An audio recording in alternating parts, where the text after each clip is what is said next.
Hello, welcome.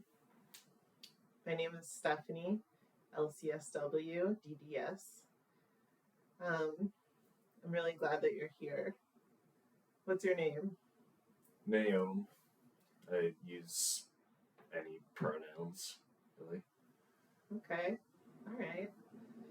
Well, before we get started, I want to let you know that I am a mandatory reporter, which means that if I'm concerned that you may pose a threat to yourself or anyone else, then I am obliged to report that. However, I would never make a report on the sly.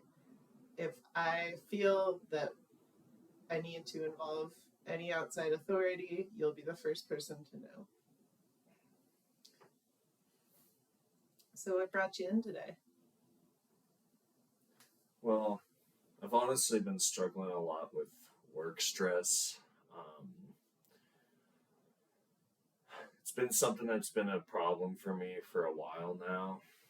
I've talked with my manager a lot about it, and he's given me advice, tips, all of that, but I feel like I'm still just struggling internally to be able to handle kind of just the stresses of the job. I work at the Colorado Coalition for the Homeless. I'm a housing navigator there, and I work with a lot of families. I work with, more recently, I've been working with a lot of individuals, and just a lot of the stuff that they bring up, a lot of stuff that happens can be really triggering for me, and I definitely, I don't know, just with my life experience, just kind of relate to a lot of the things they're going through, and it's hard for me to kind of take a step back, I guess. I want to be as,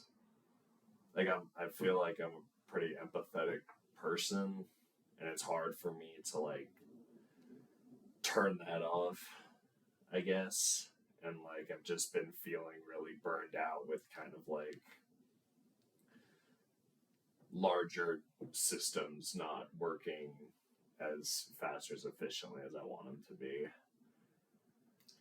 Yeah, I hear that.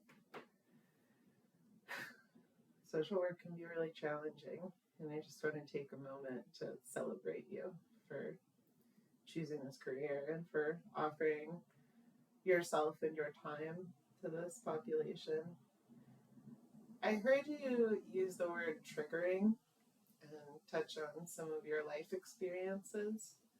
Do you want to talk about that at all and how that may or may not come up in your work? I mean, just generally, experiencing homelessness, a lot of DV stuff. Just, things like that. I don't know, there's just stuff that they'll talk about in their experience that is just really real for me, and it's hard for me not to get super personal about it, I guess. Not it's someone, and a client tell me their story about DV, and it's this, I feel almost out of breath and anxious and stuff, and I feel that coming up, and then it's not thinking, taking a step back and slowing down and thinking realistically about what I can and can't do, trying to kind of do everything. And I'm going to stop you right there because I think that's something that we might want to spend a moment on. So what I heard you say was that a client came in and they were telling a story about domestic violence, which you experienced viscerally. You stated that you had an escalated heart rate, you felt kind of out of breath, And I'm really wondering if that is something that we can just sit with for a moment before we move on to then the stress of kind of, trying to solve this problem. So when you're feeling that come up, that escalation, how are you taking care of yourself in that moment? I mean, I try to slow my breathing down and all that. The deep breath, count to 10 without.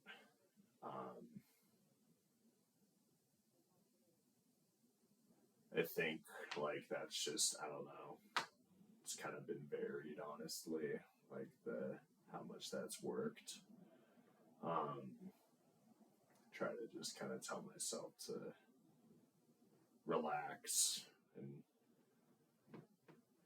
kind of stay in the moment, but I don't know, just find it difficult too. Yeah, that sounds really hard. And I want to say again, it's really strong that you're choosing this career despite the fact that it is triggering for you. And you're saying that various grounding strategies maybe haven't been successful for you. Taking a deep breath, trying to stay in the moment. You haven't found any success with this, is that correct? Not consistently, I would say. Well, maybe we can expand on that a little bit. What do you think, within the realms of professionalism, is there a way for you to take a little bit more space for yourself?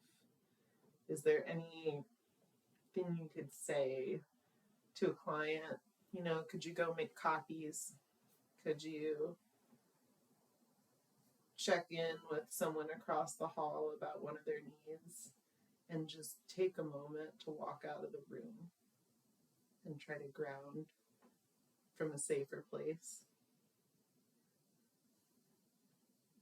I mean, I think sometimes, yeah. I guess just my thing I get worried about with that is, someone just kind of told me this really personal thing about themselves, and I don't want to make it all about me and then have them feel like they have to apologize or that I'm overwhelmed and stuff, especially when they're coming in experiencing chronic literal homelessness, or they're at risk of it, and I think the last thing people want to be dealing with is me. I don't know. That's just kind of where my mind goes, I guess. I don't know if it's right or wrong, but it's just, I get nervous about getting up and walking away and just kind of leaving them with that, kind of leaving them unattended, or you know what I mean? I do. Yeah, I hear that. That makes a lot of sense, and that's very compassionate. But one other thing I heard was you making the distinction between right and wrong. And I'm curious if you could speak a little bit more to that feeling of wrongness that may come up for you. Because as much as it's important for us to hold space, we also have to put on our oxygen mask first, right? So when you're escalated, when you're having a stress response, when you're feeling out of breath, do you feel like it's the wrong thing for you to walk out of the room at that moment? I do sometimes. I think it's just, I'm trying to think a lot of, I guess when people come in, I think a lot about how I'm presenting to them. I want them to feel, welcome, like they're speaking with someone who's knowledgeable and can, that they can trust. Because, when we're going through this process, there's a lot of things that we need to do. We need to complete all of their intake paperwork for their voucher if they're work matched for like a unit, a specific unit. Then we have to do the application for that unit. We have to gather their vital docs. If it's a family, it's vital docs like for parents and the kids, and like that's just a lot of kind of. I feel like that's just a lot of trust to be putting in somebody that you just met, and like I just get worried, I guess, about people being, coming in a really like at a really vulnerable point, like, and then seeing me like anxious or something like that, and that just like making them upset, making them scared, making them like, not wanting to trust me. So I guess that's just kind of where my head goes with it. Yeah, I hear that. Well, I want to invite you to think of a way that you might be able to feel safe in your office and with yourself before the client ever comes into the room. I hear that when you're waiting for a client, you have a lot of concern with how you're going to present and whether or not you'll meet their expectations. So I'm wondering if maybe a good moment for you might be before you get triggered. Can you think of a way that you might be able to find some peace, find some grounding, and just remind yourself of what a lovely person that you really are before that client comes into the room?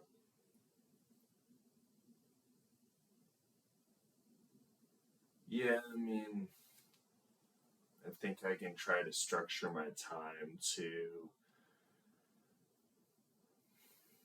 try to do like some mindfulness like right before for a couple minutes, like trying to do the breathing, having like some sort of meditation to do beforehand to kind of like center myself and feel confident. And then I think too, just trying to be like prepared ahead of time, like as much as I can. Just having everything like set up and organized. I think that sounds great, and I think that's a good place to start. Our time is up for today. Do you think that you would like to get on the schedule for next week? Yeah, I mean, I don't know what your schedule looks like. Usually after like 4 is when I'm available, but yeah. Sure, I can get you penciled in. But in the meantime, since we're meeting next week, what I'd like you to do is keep a journal and to try to ground before your clients come in the door.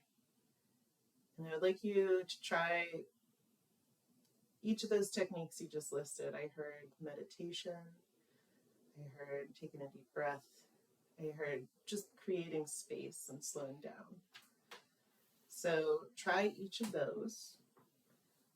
If you come up with any new techniques in the meantime, and then just come back to me with notes. Let me know what worked.